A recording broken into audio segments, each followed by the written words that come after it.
It's an adventure world that we are creating, using our brain to get any way we can. So we tell these stories.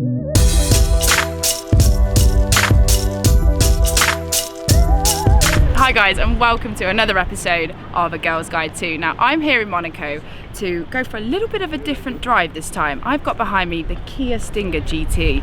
Now yes, believe me, this is a Kia. I wouldn't have believed it when I first looked at it, but we are going to be testing this car and looking at the style, the performance, and also the comfort of it as we go on a road trip from Monaco to London via Lucerne, via Reims Racetrack, via the Stelvio Pass. So along the way, Kia are actually going to be making their own video, and that's going to be looking at us guys having a bit of a competition between us and really testing out the three different aspects of this car: the comfort, the style, and the performance. So whilst we're starting in Monaco, we're going to get on the road and get straight to Lake Como, because first of all, I'm looking at performance, and this is not the place for really stretching the legs of this car. So let's go.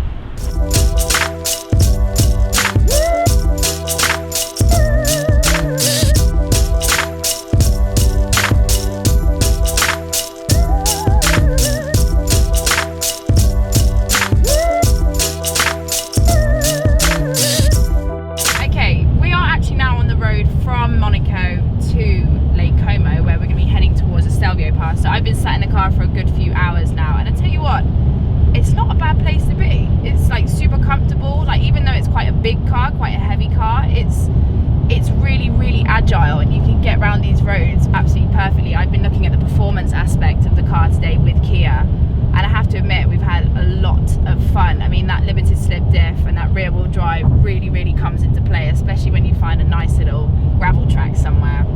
So we're just sort of taking in the roads now, heading to Lake Como. I'm absolutely starving, as everyone else is. So we're gonna sign off here and we'll catch you tomorrow.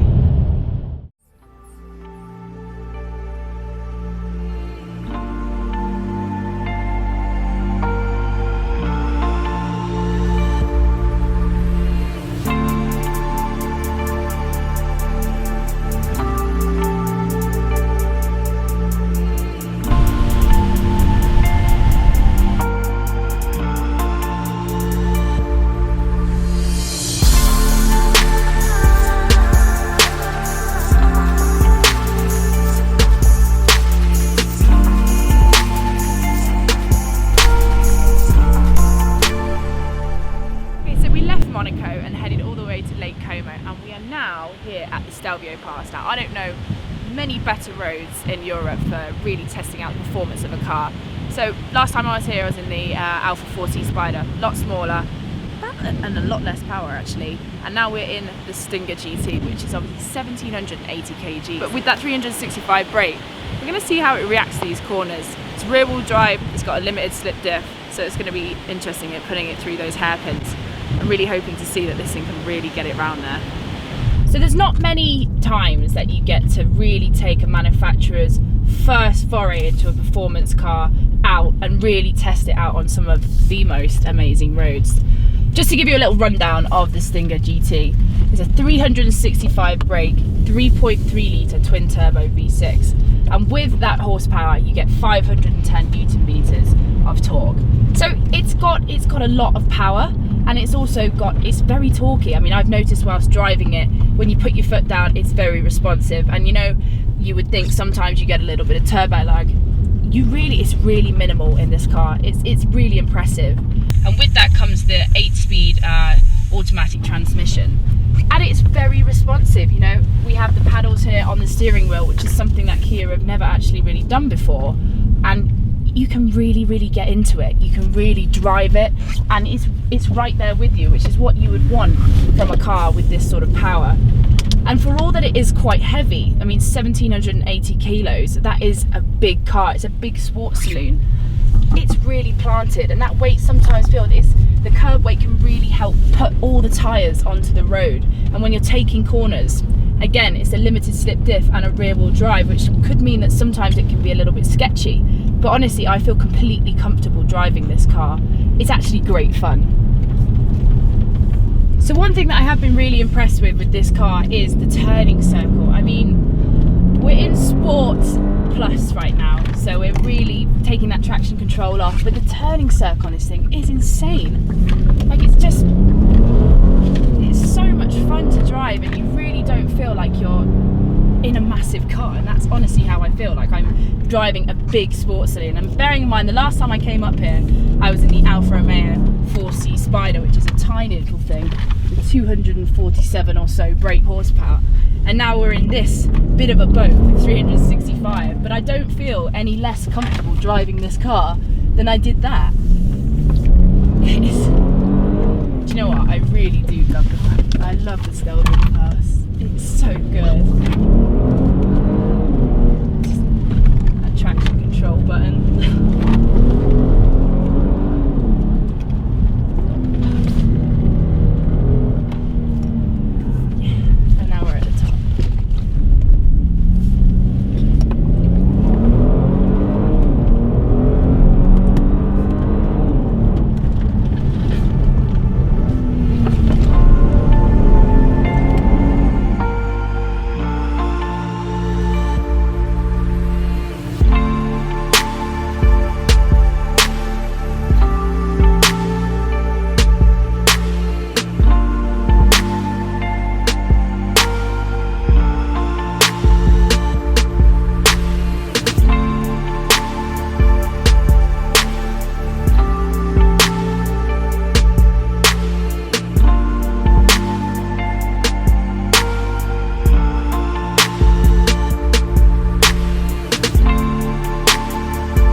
Now, looking at the styling aspects of the Kia Stinger GT, you would not believe that this is a Kia. I honestly was so shocked when I looked at it. I was like, really?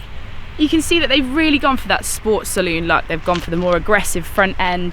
You see you've got the air intakes here, the slightly wider fenders at the front, and at the rear it kind of comes out and has a nice set of hips, which is what you really want when you're getting a big power sports saloon car.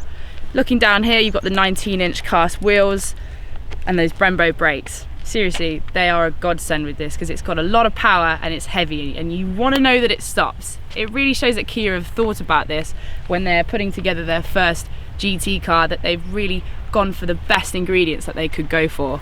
Looking at the side of the car, I think it borrows its styling cues from several other cars, and I'm going to let you guys figure out which ones and show me in the comments what you think, because I think it might be quite close to what I think. Coming round to the back of the car, you have the quad exhaust tips here, which makes the car look really, really sporty. And believe me, when you're following it along, you do not for 1 minute think that's a Kia.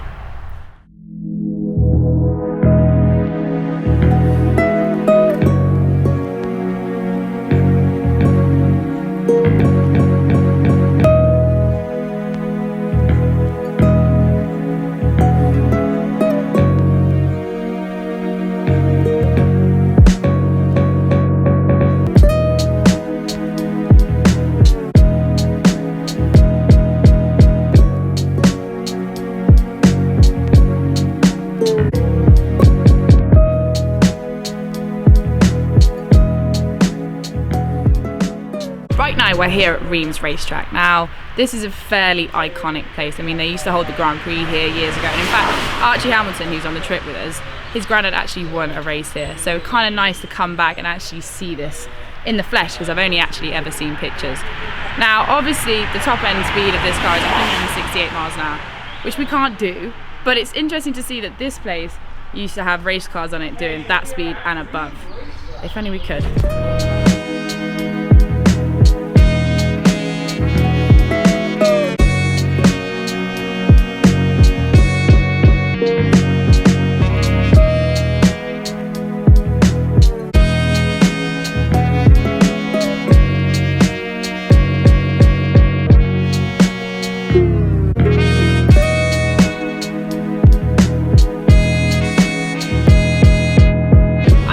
Onto the Channel Tunnel. Now, one thing that any of you guys that have done European road trips before know is that when you're coming on here, it is so narrow. But the amazing camera system that you have on this car, you can see from above, from below, from the side. You can literally watch your wheel the whole way down the train I think it's one of the best parts of this car. You have total visual capabilities around it with all the tech. It really is the most technologically advanced car that I've probably ever driven.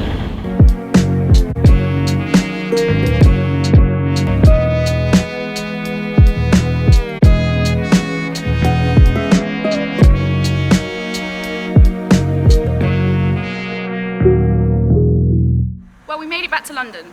What an amazing few days it has been. The Kia Stinger has massively impressed me. As a first attempt for this manufacturer coming into the market with a GT car, it is absolutely brilliant. I think the most impressive thing is the comfort. I have been doing many miles and I've got them all the way back here and I'm not completely broken, and I've definitely got a big smile on my face. I think my view of it, I think they really need to be commended. It's just a great car. Catch me again next time for something different.